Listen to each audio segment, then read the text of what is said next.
What is up, guys? Zan from playbook.gg, and in today's video we're going to continue our gun tight doubles mini series with day 2 breaking down the play tight curl. Before we dive into this video, make sure to subscribe to the channel and hit that notification bell so that you don't miss any of the great tutorials that we've got headed your way here on the playbook.gg YouTube channel. Okay guys, so welcome back. Now in today's video we're going to break down tight curl out of the gun tight doubles. This week on the Playbook GG channel we've been focusing quite a bit on the Pittsburgh Steelers playbook. I think it's one of the better playbooks in Madden 19. Very slept on, a lot of players did not use it, but it was a nice little playbook that you can utilize. And Cat broke down some gun tight doubles, some gun doubles week. I'm going to break down the gun tight doubles this week, and hopefully you guys can mesh those two formations together to have a nice little offense to end Madden 19 and set yourself up in the right mindset for Madden 20. Now, we're going to go ahead and break down tight curl, as I said, and I think that this is a play that you can run with a couple of setups. The first thing we're going to do is we're going to try to focus on getting these two receiver side of this formation to the wide side of the field. And what we're going to do is we're going to run what I call the Ohio concept, which is just the outside receiver runs a streak, the inside receiver runs an out route. And what you're going to notice here with this is you're going to be able to throw this out route very consistently against your cover 2 meta, whether that's the 5-2 defense or the nickel 3-2-5. Both those formations are going to give up this out route to the slot receiver pretty consistently. You can just throw this ball, rack it outside, and you see that we're able to pick up in most of these examples about 10 yards on this throw. When you're running this to the wide side of the field, what you're going to notice first and foremost is that people will not be able to stop that simple out route to Antonio Brown without having to shade underneath and play some sort of hard flat coverage. So if you notice that they start to take away that route, all you're going to have to do on this play is quick snap this. So I'm going to show you exactly what I mean right here. When they start to play the hard flat to stop Antonio Brown, you could go ahead and go with the stock play here and just throw this corner route over the top of that hard flat coverage. So that's why I like this play a lot for starters, is that you could just annoy them with a simple 2 hot route combination of running a streak and an out route until they play hard flat coverage, and then you can quick snap this play and pick up a gain of about 20 once they start to take away that out route from you. So once you notice that they start to go to those hard flat coverage, you're just going to go ahead and quick snap this play, no adjustments, and throw the corner route all day long to your X receiver. Now obviously with this play you are looking to really set up the corner route. The corner route is not one of the better corner routes in the game. It definitely will not beat your cloud flat coverage. So what I'm going to do here is I'm going to show you exactly what I mean. If your opponent's playing cloud flat coverage, you're not going to be able to throw that ball to the X receiver. You can see that if I try to pass lead it up, it's going to get thrown into traffic. It's going to get intercepted almost every single time. Now, the other thing is with this play, if they're playing that cloud flat coverage, you may also notice that you can't really run the Ohio concept. So you're going to see right here, if I go ahead and put Antonio Brown on that out route, you could try to throw it. I mean, it's a little bit different. You see that he almost made a swatting attempt. We actually scored a touchdown off of this, but it's definitely not the safest throw in the world. I like the fade or the streak much better when you're running the Ohio concept. So you really just got to pay attention to how they're shading their coverage to set up the corner route to Washington. Now, the thing about this play that I really like is that there's a lot of manipulation if you want to run this with your running back to the wide side of the field. So what we're going to do here is we're going to focus on how this play works against your standard cover 2 from a stock standpoint. So we're going to go ahead and show you how the coverage works here. Now, the thing about this is I like the tight end route a lot, especially against the heavy blitzing meta, but we can use this to really open up our running back out of the backfield. So something that I like to do here is I like to motion the B receiver out on a streak or a fade or a comeback route, whatever you want to do, and then I like to streak the running back. Now, we're going to go ahead and take this step by step and kind of show you how labbing works.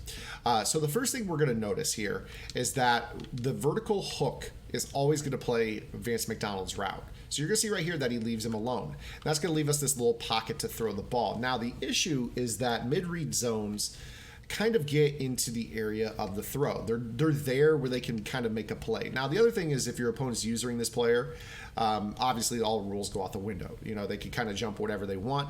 More often than not, it's not going to be the running back on a streak out of the backfield. But if they're leaving this in a mid-read zone, you can see that it kind of is able to split the difference right here. So what you're going to want to do on this play is you're going to want to make sure that you have something going vertically. If you're looking to throw the ball to your tight end, or I'm sorry, to your running back, you're going to want something going vertically down the field. So by putting the outside or one of the two receivers on the short side of the field on a streak.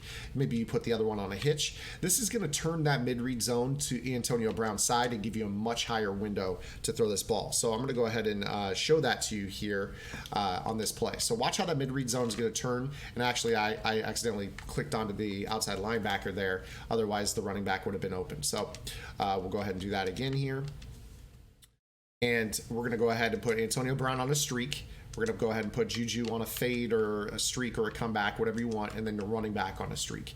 So what we know is we're going to manipulate the vertical hook on the right. He's going to follow Vance McDonald. The mid-read zone is going to open up and guard Antonio Brown. And there's going to be a giant throw down the right seam that you're going to be able to take on this. So you see here that, I mean, it's just wide open. You can wait even longer.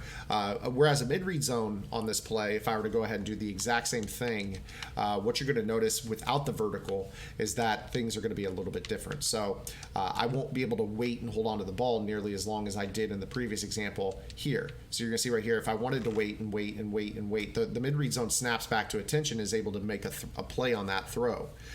Whereas the streak to Antonio Brown is really going to open it up. So again here, this is all the difference in the world, and these are the types of things that we pay attention to here on Playbook GG that make big differences. So you're definitely going to see right here, now with the streak, the mid-read zone is really going to pay attention to Antonio Brown. I can wait, I can wait, I can wait. I can throw that ball down the middle, pick up a gain of about 25 or 30 yards. Now, that's the other thing. If your opponent is playing this player right here, they're going to be in a spot where they have to literally have to choose the receiver or the running back. So if they're playing this player, you know which one is their responsibility. So if they play the running back out of the backfield on this play, you're literally going to be looking for the ability to take that inside pass lead to Antonio Brown down the seam, inside pass lead. At some point when he gets, down the middle of the field. Now, of course, we're getting, this is why 3-3-5 is so popular this year. We're about to get to the whole blitzing part of this here in a second. But you're going to, wait until he gets behind the vertical hook, throw that inside pass lead, and hit him down the seam, whereas they should be using that route. And if they're using the seam route, the running back's going to be open. So it'll work against a user or a computer. You just have to know what you're manipulating and where the user is supposed to be on a given play based off the route combination you're using. Now, let's go ahead and break down the next part. The next part is that a lot of players that run 3-3-5, as you saw right there, it's just one of those formations that is a real pain. I mean, offensive lines really struggled this year to pick up 3-3-5. This was just called to play stock. The left tackle blocks air. This is part of the issue with 3-3-5 this year. This is why everyone runs it. This whole glitch of the tackle thinking he's blocking somebody and he ignores the corner. And that's been the case all year long. So what we're going to do here is we're going to talk about the nickel 3-3-5 and why people like to blitz so heavily out of it. I mean, we already saw why.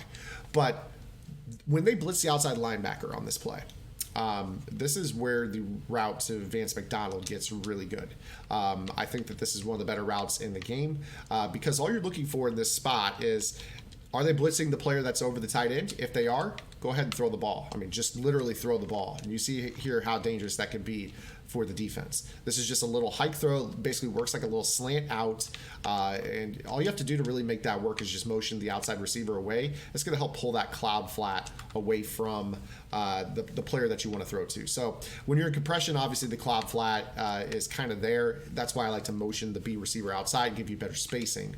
And you can kind of see here, I can just go ahead and throw that ball off the line, and you pick up a gain of about 10 yards. So what this is going to do is this is going to put your opponent in a similar situation where they feel like they can't really blitz as heavily. Now, the other thing about this is that the route to the tight end also does a really good job of getting open against cloud flats. So unfortunately, I'm gonna try to show this to you here without getting pressured. This is a little bit of a tougher formation to pick up pressure from. But let's say that you pick up pressure or just whatever, and you get time. A cloud flat will actually get stretched out by the running back route. So I'm gonna try to give myself time in the pocket here. Watch how the cloud flat gets kind of stretched out right there, and we're going to be able to throw that A route. So I didn't have time to throw it because of the block shed. Again, this is why 3-3-5 is so good. But again, we're also trying to give you tools to set you up for Madden 20. So this is just something that you should think about. So you see right here, a cloud flat. You would think a cloud flat would guard this, but because of the width of the table route to the running back, this is going to leave this route open for a gain of about 10 yards. So again, this is only if the vertical hook is not on that side. Again, if the vertical hook is playing there, you go back to the running back on the streak. He's going to be wide open. So if somebody ran a defense where they just, for some reason, didn't have the vertical hook on the right side, you're going to notice that you're able to throw that ball pretty consistently to that player. So you see, I can throw that ball all day long. That's an easy throw when he turns around. You just can't have a vertical hook over there that'll sit underneath it. Again, if they go ahead and have that vertical hook, then you're going to go ahead and throw the running back streak out of the backfield. So, if you see something where they leave the vertical hook on this play, you might be better off with, something that looks like this, that running back streak. You're just going to throw the ball out of the backfield to the running back. Even if they have the mid-read, you don't have to have the vertical to the backside to pull him, but you could quick throw that to the running back. So you're kind of seeing why this play is so good from a quick passing standpoint. This is one of those plays that helps tie the rest of the offense together. Yesterday we broke down the play bench out of the tight doubles. That's more of a downfield passing play. This is going to be what you can use to quick pass against your opponents to help them call off the dogs and allow you to have time to throw the play bench to the wide side of the field, or as we showed in yesterday's video, the short side of the field. So that wraps up day 2 of our gun tight doubles mini series from the Pittsburgh Steelers playbook. Hopefully you guys like it. Make sure you give it a thumbs up if you do. Subscribe to the channel. Turn those notifications on. Definitely check out www.playbook.gg. Right now we're just in this phase transitioning from 19 into 20, trying to open your eyes up to more zone manipulation that we can utilize, especially getting back to square one here in Madden 20. You don't know what the meta is going to be, so you need to kind of get off that meta thinking where you're just chucking max protect, hitch playmakers and spamming corners. Get that mindset back to learning what progression reads are about, and then that'll have you in a better mindset to basically compete right out of the box in Madden 20. If you like this video, check out one of the videos on your screen right now. And for more in-depth analysis, visit www.playbook.gg for detailed game plans written by pro Madden players. Master the game with playbook.gg.